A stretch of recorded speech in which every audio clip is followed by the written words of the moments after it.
Welcome to today's video. Before we begin, I would like to apologize for not uploading regularly. I was busy last month and I'm busy this month as well. Now, moreover, Lala is not feeling well. We're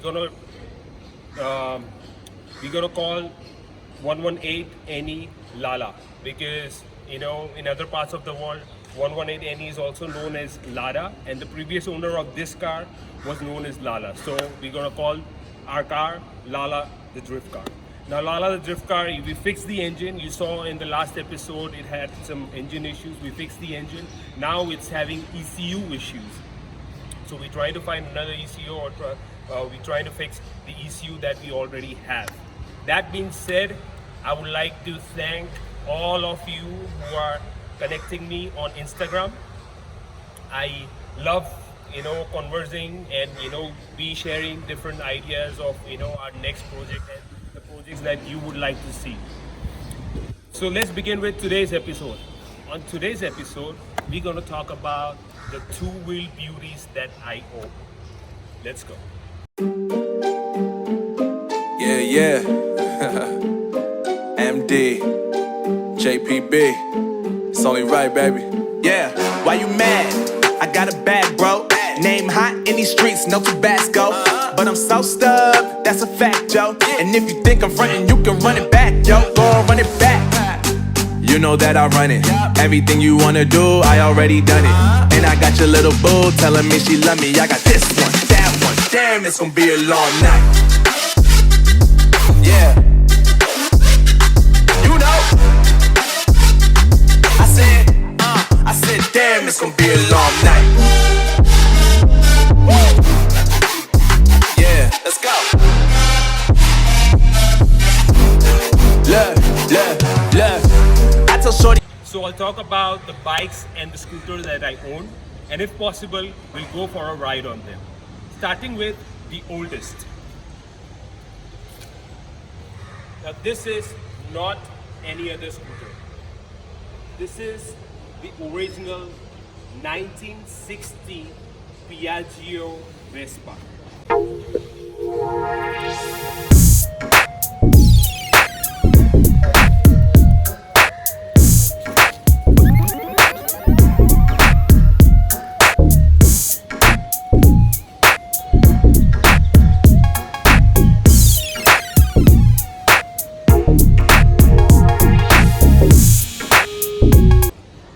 Now for most of you watching, this scooter would be older than your parents. Now I didn't do anything major to restore this scooter except for the paint job. I got the accessories re-chrome, but unfortunately it is rusted again. And one thing that I did was change the old point ignition to a CDI ignition. That I will show to you in a moment. But the best part I love about this scooter is the view from behind. Now if you look carefully, the teardrop shape that comes, and the way it curves, just mesmerizing. So that's why normally it would have a spare wheel attached over here, but I didn't want to ruin the view, so I got rid of the spare wheel. Now let me show you the CDI ignition that I changed to.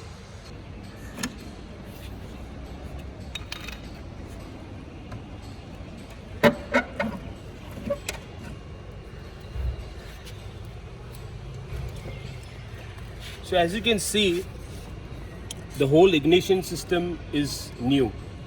This is the CDI system. Now normally, as I said, the original scooter had the point ignition system.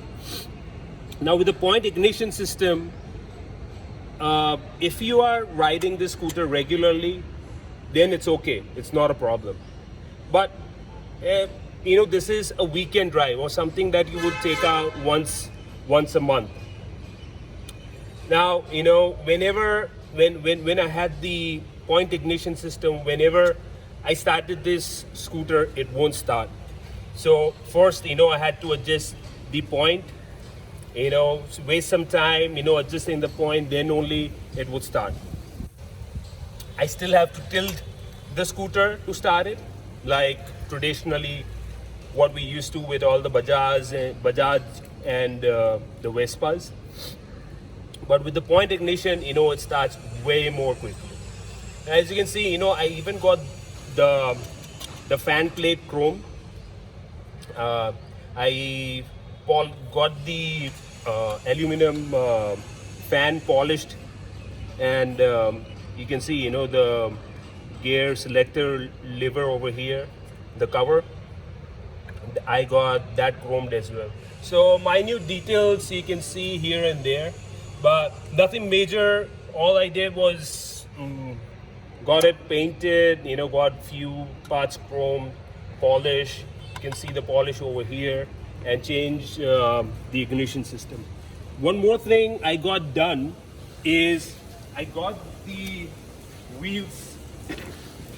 I wanted the tires to look retro, so this is actually, it looks brownish paint, but it used to be white, so I got a white paint done over here, so it would look like retro, like those white wall tires. But well, this is what we have right now. But I still love to ride this scooter. This is it's small, I'll show it to you, when we go for a ride. It's really small for a guy like me who's like 5'8", 5'9". So when you're sitting and when you have to steer it, I have to spread my leg so I can turn properly. It's really small, but it's really fun to ride this scooter.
You just can't stop smiling while riding this thing.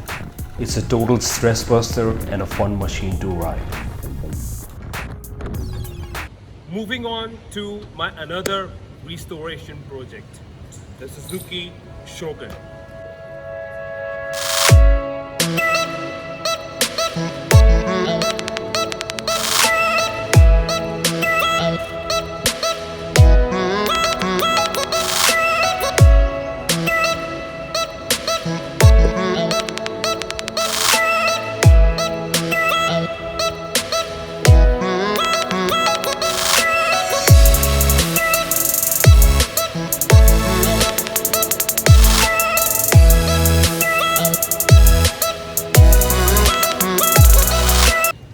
Since I was 15, 16, I was always fascinated about the Suzuki Shogun. Now this, along with the RX-100, the RX-135 and the RX-Z, was considered to be the Indian superbikes in the 90s. And this particular bike, the Suzuki Shogun, was something that I always wanted to own. But after about 15-16 years, they went extinct. A Suzuki Shogun is not something that you would find on the street, except for if you are in the South. In the South, people are crazy about the Suzuki Shogun. And this particular bike is very near and dear to me because I found it in a junkyard. It didn't have a front wheel, it didn't have a seat. The engine was seized, it was completely choked. The carburetor was garbage. The tank was leaking. The meter was all messed up. And even the rear swing arm was all corroded. So I got her from the junkyard, and it's funny, you know, how the universe works, because usually you can't find parts of this particular model, the Suzuki Shogun. But I was lucky enough that I came across a brand new meter for it. But this, you know, you can't get even if you are ready to spend 10 grand. But a friend of mine, you know, he had it lying over here.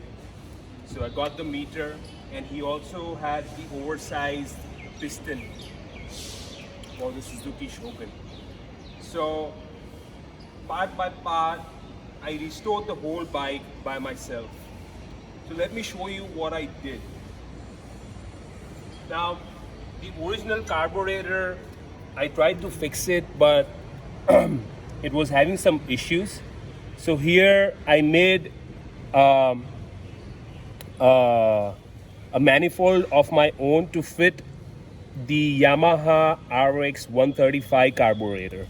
So this manifold is not original, but right now, you know, I have fixed the carburetor of this bike, and I also have the original manifold, so we can change over anytime. Right now, you know, I'm just being lazy, so, you know, we are running the 135 carburetor, the RX 135 carburetor. Another thing I did is I fit this front end. So this comes from Bajaj Pulsar, the old DTS Bajaj Pulsar with the round light, I think. It still has the original head. So this is the original head it came with when I recovered her from the junkyard. I have a new head, the new skull for it, but you know, I want to go with the old one as far as we can. The meter I told you about, the side lights, they come from Bajaj again. I fixed the Bajaj side lights to it. Usually, you know, you would see that people, they get rid of the paint and they polish the covers on both the sides. But I wanted to keep the original look as much as I could. So all I did is, you know, got the covers cleaned. The cylinder head and the bore itself, you know, is original. I didn't do any work. You can see, you know, the original paint on it. The side covers, you know, the original fiber was all messed up. So this is some cheap plastic that we fit. You know, it is the aftermarket plastic product. The original one had a fiberglass, I think. It doesn't fit well, but it does the job. We got new shocks for it. The exhaust was all choked up. It had gunk and carbon all over. And this is the original exhaust, and somehow we managed to clean it. We put petrol in it, we put it on fire, and we got all the carbon and all the junk out. And now, you know, it sounds amazing.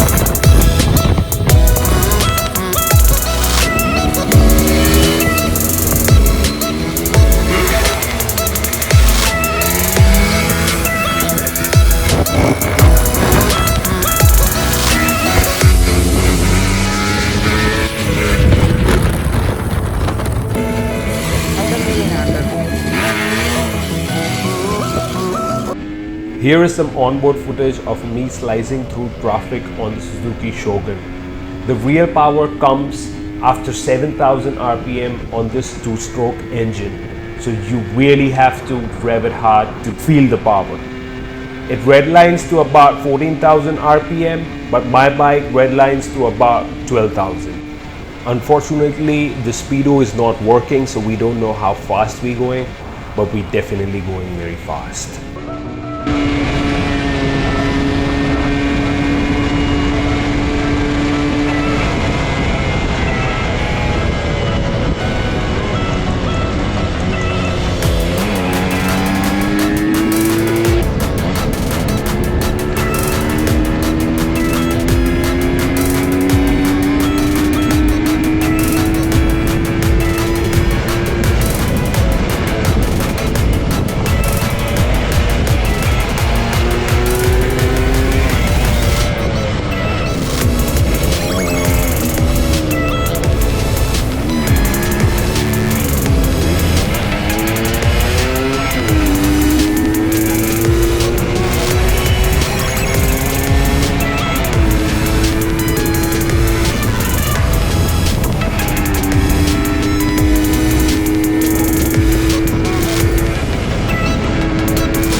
Once you've had enough adrenaline in your system, you can calm your demons down and slow down and enjoy that sweet sounding two-stroke sound.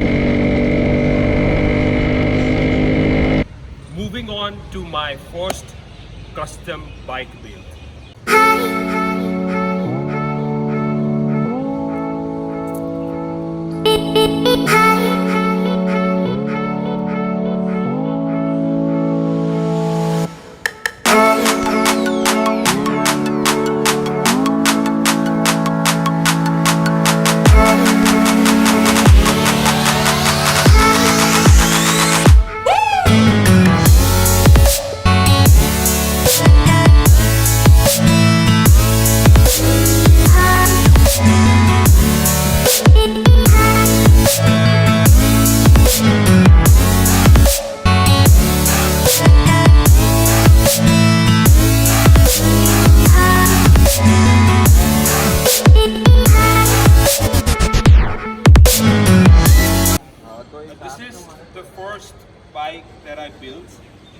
Now this is not any modified bike.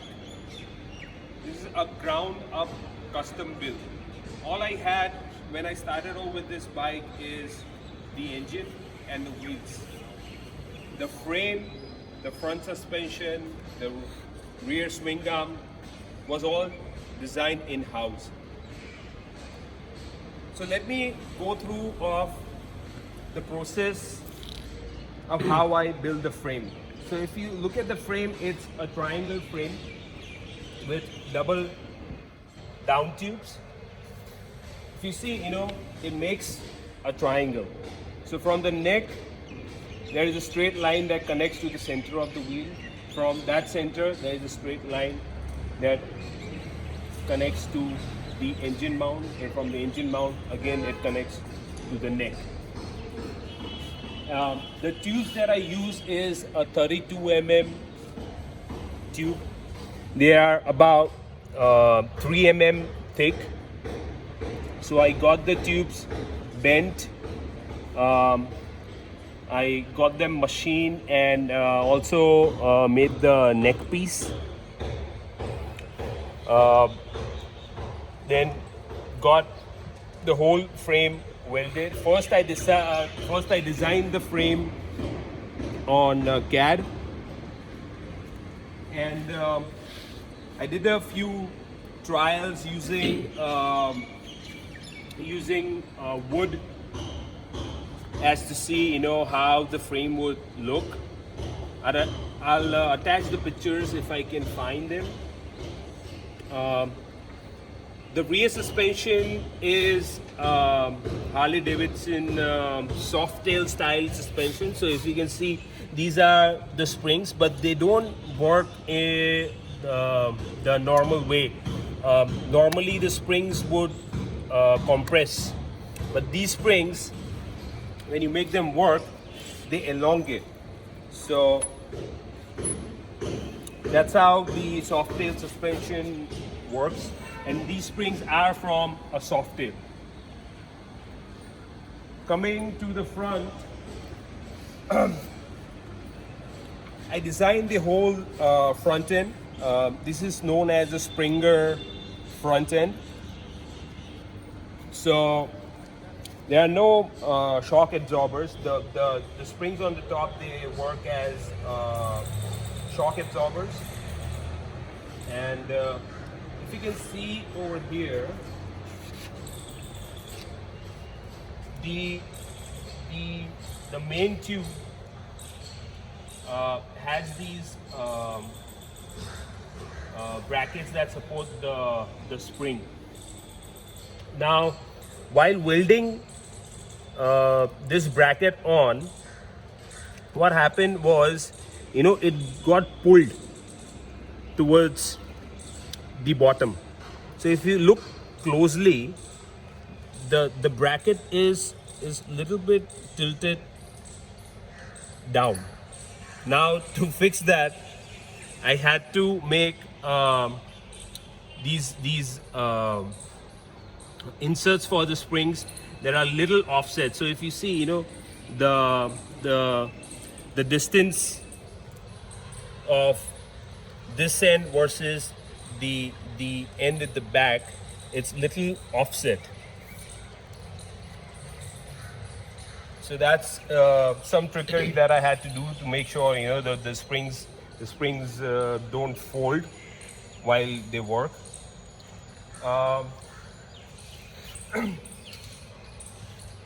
If you look at the little details, the seat is a simple sheet metal that I bent a little bit, and these are actual screws that I bolted on just to give a retro feel. So the whole design is bobber style. It's got a chalk fender. The rear wheel, the rear hub is from Thunderbird. Now the Thunderbird has the chain on the right and the disc is on the left, but we had to make it work, so we turned it around, and that's why the caliper is now in the bottom. Now, because it's turned around, you can see the bleed valve, the air bleed valve is also on the bottom. So it's a pain to bleed this brakes because the air bubble still gets stuck over here. So I have to take the wheel out, get the caliper up, make sure this is pointing up, and then bleed the brake. The exhaust is also custom made. The tube, this tube is original, and this part I extended this part and made the exhaust. The kick, I modified the kick a little bit. This is a pedal from a cycle, and attached it to it to give a funky look. Has a K&N filter. This tank holds the battery. Usually the original bobbers, the Harley or SNS bobbers, would have oil tank. This is supposed to be oil tank, but we are keeping the battery over here. So little details. The tank I imported from USA. I asked if someone could build the tank, but I couldn't find anyone who could build the tank over here. The handlebar is from a YAMAHA FC, and the tank filler cap is actually brass. When I made it, it used to look shiny. So in this bike there are only 3 colors: blue, black, and gold. So when this was like all polished and nice, it was all nice and shiny, it was looking like gold. So even the screws over here were golden color. These screws were golden color. The rocker covers were gold. Right now, they look a little old. This part was gold.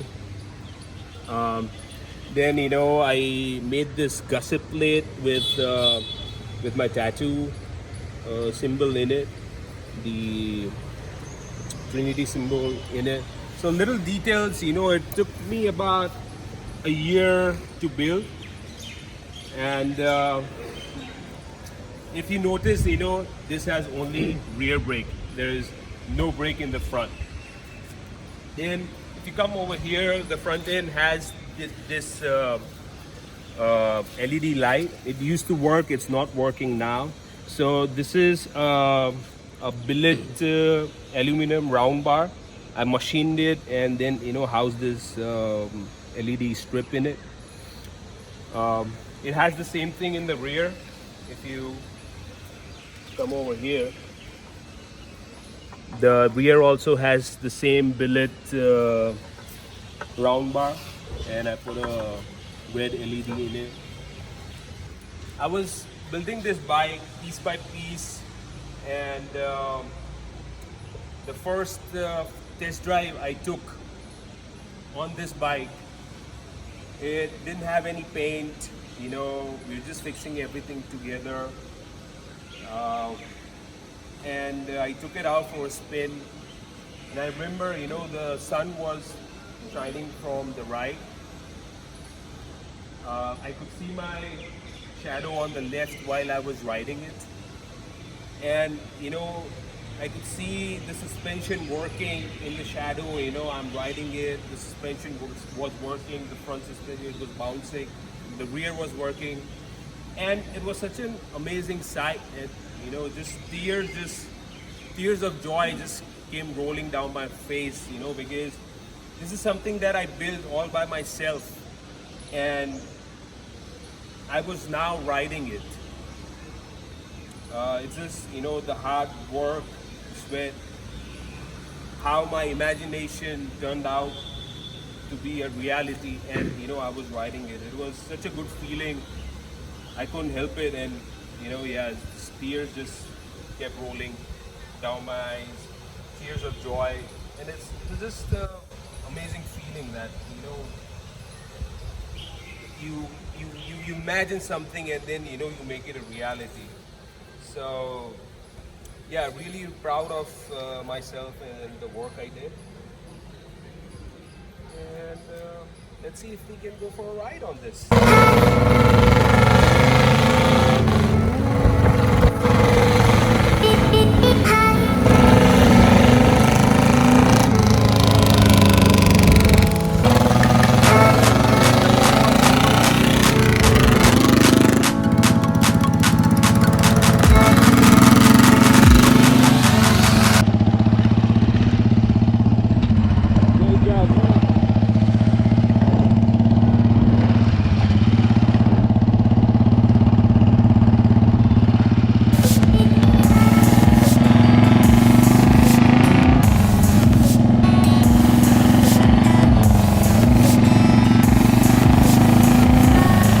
After building the blue bike, I wanted to do something different and challenging.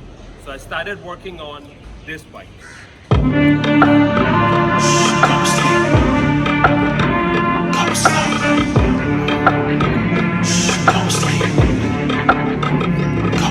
Yeah. They was sleeping, they was snooze on me. I was dreaming about what food to eat. Why they sleeping, why they snoozed on me? I was seizing opportunity. Now they don't know what to do with me. I keep going hard like I'm in puberty. Rebellions in my blood, there ain't no ruling me. Coming for the top, this is a mutiny.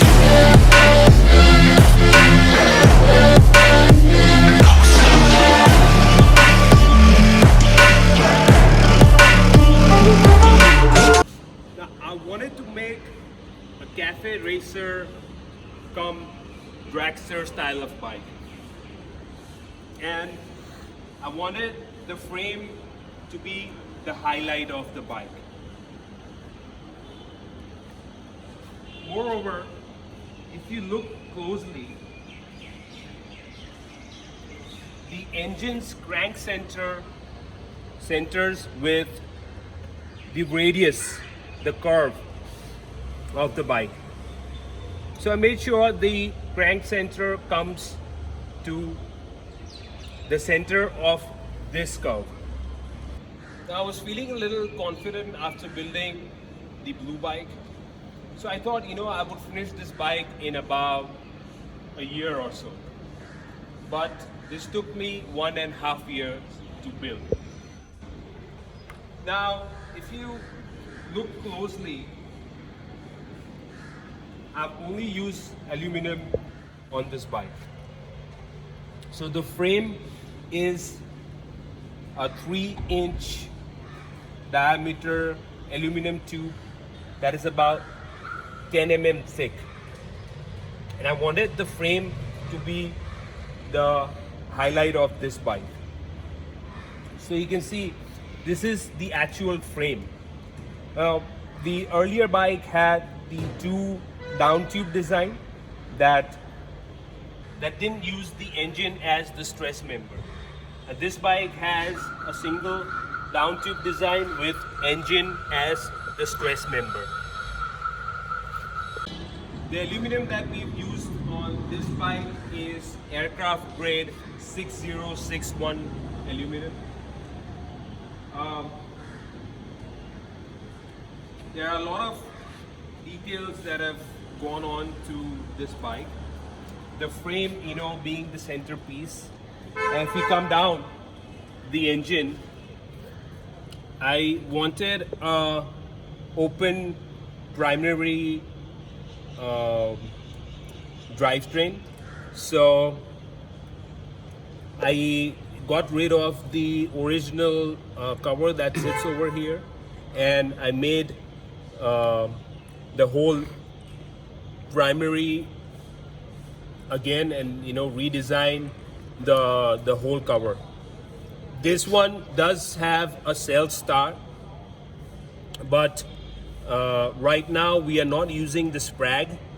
The sprag is a gear that would just allow the power to go from the starter motor to the engine. It's like your cycle. If you're pedaling it's just moving on one side. If you pedal backwards, the cycle doesn't go backwards. So we don't have a sprag in this right now because being a dry system, it used to get choked all the time. So I designed this in-house. I made the drawings by myself on AutoCAD. The plates, this plate, you know, everything I designed in-house, you know, got it machined.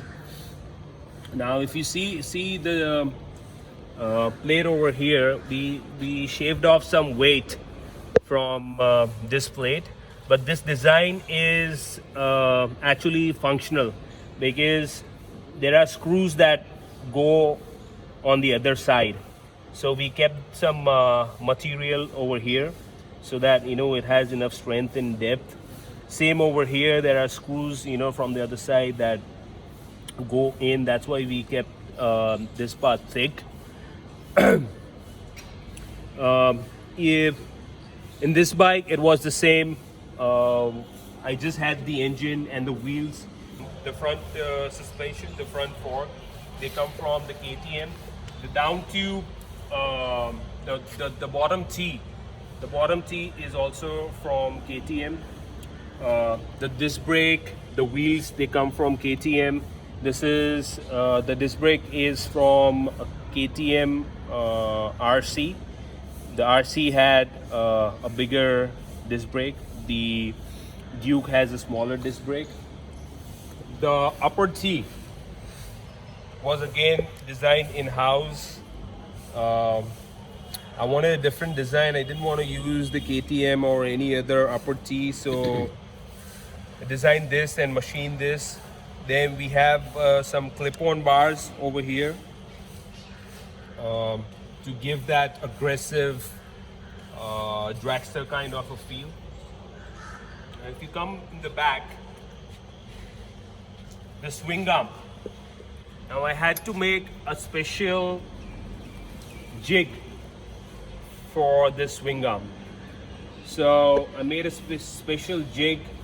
Each and every tube was bent and it was machined to size and fit over here. Then I got it welded after fitting it, the jig. The tank was also built in-house by me. I was like a blacksmith, you know, hammering away and bending and torching. I made an English wheel to smoothen out the sheet metal. First, I built the tank out of aluminum, but I didn't like the design, so I changed to this tank. This is 18 gauge steel, and I made this tank in 5 parts. So there are 2 sides, but each side is made out of 5 parts. So there is this part and this part, which is just like folded. Then I cut out a strip and shaped it. That's the second part. I made another sheet. That is this part. Then the fourth is this indent over here, and the fifth is this strip over here, and then it was all welded together and giving it a cafe racer kind of a look, but maintaining the dragster style that we are going for. So both the tanks are functional, but you can see, you know, there is only one filler gauge. So how does it work? What it has is there is a tube that is connecting. There is a tube in the bottom, in the middle, that connects this tank as well. So when you fill the petrol, it goes on this tank, and there is a small tube on the top that vents the air. So when the petrol is filling up on this tank, it has to vent out the air. So the air passes on to this tank and then it vents out. So that's how, you know, the tank works. Now if you come on this side, and look at the exhaust. The exhaust is straight exhaust, and if you come closer and look at this bin, this has pie cuts in it. So this bin is not done on a bending machine. This is all pie cuts. There are small tubes that are cut in pie shape, and it's all welded together. So it's all SS tube, and then it has a megaphone kind of end piece. We got a K&N filter. The carburetor actually comes from Bajaj 200 NS. Now the 200 NS has BS, I think it's the 33 mm carburetor, but it's got different jets in it. It's got bigger jets, so because it drinks a lot of fuel. I forgot to mention about the headlight. The headlight is machined out of one solid block of aluminum. It has got HID bulb in it and has a 50 mm projector lens up in the front.